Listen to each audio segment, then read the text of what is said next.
Ano pangalan ng tiger nyo? Primo. Primo. Oh, si Primo. Saan nakain yan? Chicken. Beef. Hindi ko ba pakakainin?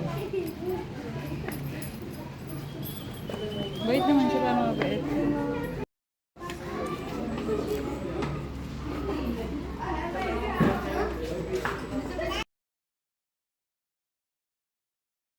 Oh, ano yan? May kasama ka na. Import.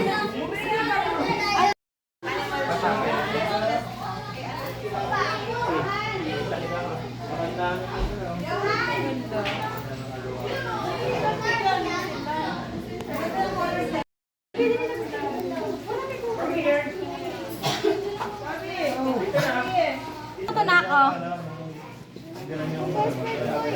Yeah, sinig, no? Ayun. Ayun. Nagano na. Hello. Hello.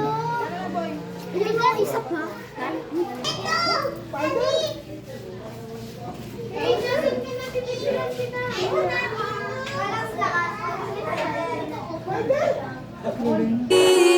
Is that only prove?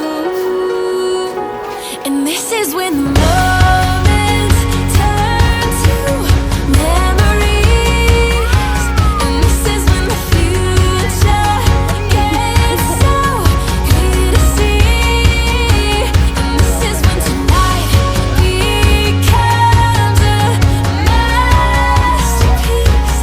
And this is when the moments turn to memories.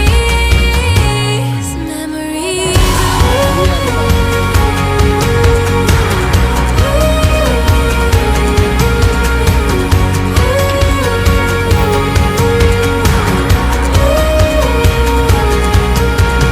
Deep breath in and I come alive. It's a feeling I remember for the rest of my life. So I sit back and watch the sun paint.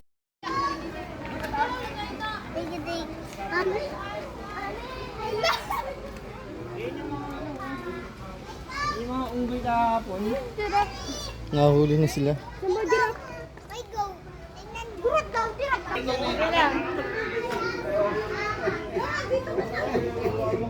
Teka lang. Picture naman. Mabigat lang, mabigat. Takot. Picture naman. Picture. Takot ako.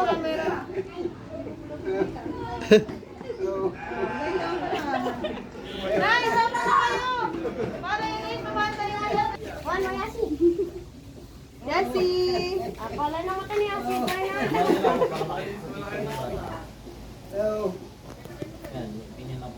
Yasi! Yasi!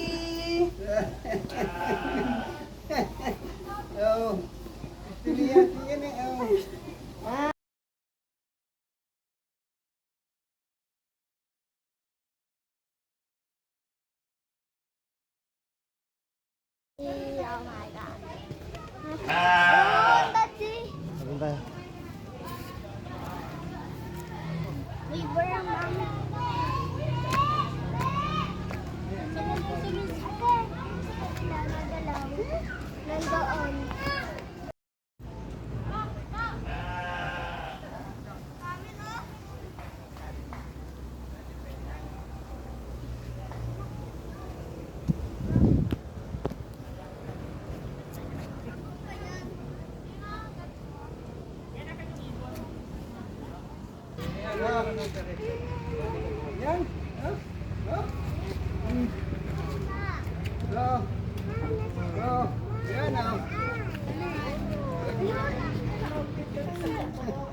Sa kakaw, si Papa.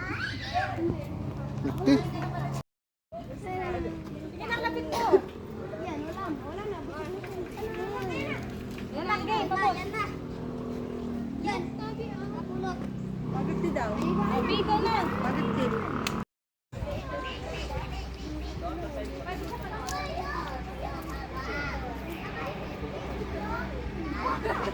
Hawakan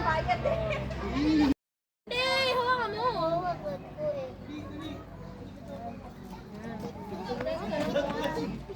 Yan na sila. Yan na sila kakain na. Ayun na. Nakakain yung isa.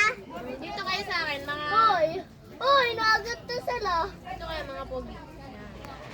Dagat na sila. Sakit na. Wait lang. Yun, nabunsay. Yeah. Dito sila. Gusto mo ba pati si daddy mo? Hindi gusto mo magana? Ate.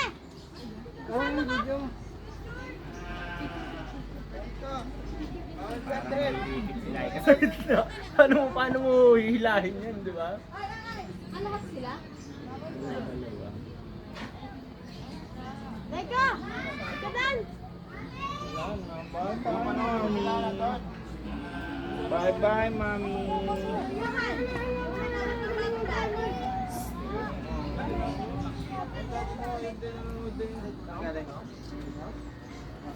Ay, gabi, ha? Hindi. Nak, tingnan mo ha. Bigla ako pwede dyan, ha? Pwede ako.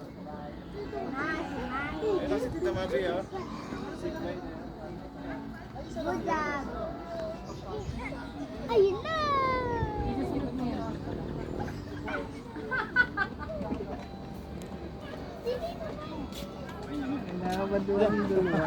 Hindi kaya. Hindi kaya.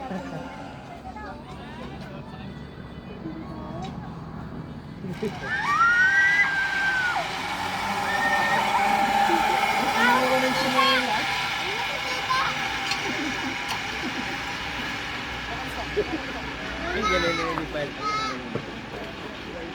Na-surprise na kami, tita. Opo. Baka mahulog yung siya ni Stephanie. Ready dyan? Ano? 200. Isang tao lang. Isang tao. Hoy. Go. Lopez.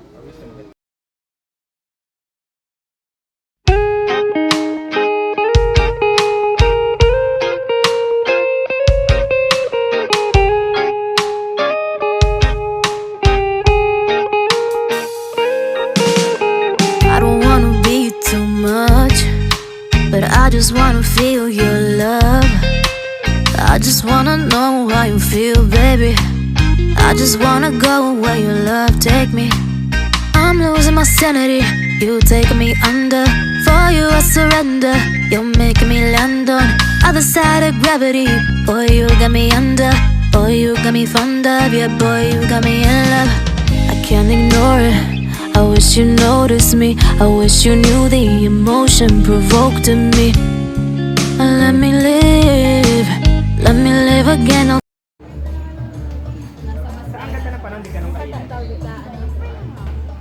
Punta mo ako ganimati. Punta tayo ng ano. Check 1, 2, mic testing. Mic testing 1, 2. Happy afternoon, everyone. For those who are interested to watch the Animal Encounter show, Yeah. How old are you? 5 years old. Do you like animals? But you don't have to worry because I am here. We have our handler also to guide you. Huwag kang matatakot. Nandito si Kuya Pons, okay? Now, to meet our first animal friend, all you have to do is just to bring out both of your hands just like this. And keep that steady now. I just want to remind you that whatever the animals we put in your hands, please do not drop it. Huwag mo siyang ilalagay. Ilalagay namin sa kamay mo, steady ka lang dyan, okay? Huwag kang matatakot. Huwag kang matatakot, ha? Now, are you ready? Yeah. So you're running all the way from Pakistan, Afghanistan, and some part of India. Leo.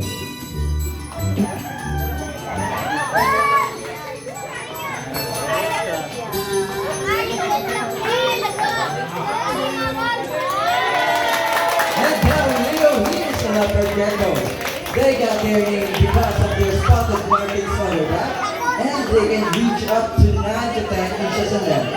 And as a defense mechanism, their head is almost as the same shape as their tail. But unlike cocker gecko we had at home, these guys don't have touch buds, but instead they get claws so they can cling into our skin in a few seconds. And now guys, let's give a round of applause for Leo, the leopard gecko, and of course the already followed me. And have some sanitizer for you. Thank you so much. you can go back to your seat now. 8 years old now. Are you brave? Kagaya ng sinabi ko kanina, huwag kang matakot. Nandito si Kuya Doms, nandito ating mga handlers to guide you. Kaya huwag kang matakot, okay? Now, Kuya, to meet our next animal friend, all you have to do is just to stand straight, just like that, and keep that steady. Now, again, I just want to remind you that whatever the animals we put on your shoulder, please do not drop it. Ilalagay namin sa balikat mo, steady ka lang dyan, okay? Now, Kuya, are you ready? Yes, we're ready now all the way from the land down under Australia. 10-10.